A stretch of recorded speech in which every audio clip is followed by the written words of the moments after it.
Hi everyone, in this short video, we will be discussing whether yoga can help you lose weight.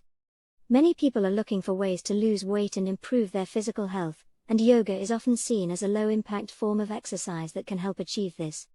However, it's important to understand that yoga alone may not result in significant weight loss.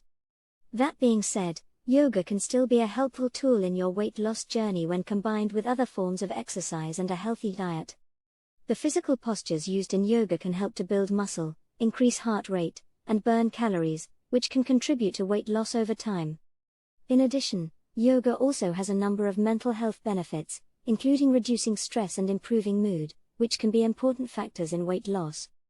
Stress and negative moods can often lead to overeating or unhealthy food choices, so reducing these factors can help support weight loss efforts. Yoga can also help to promote mindfulness and body awareness, which can be important in helping you make healthier food choices and pay attention to your body's hunger and fullness signals.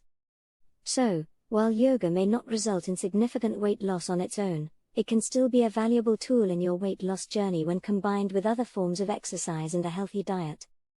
By improving physical health, reducing stress, and promoting mindfulness and body awareness, yoga can help support your weight loss efforts and improve your overall well-being.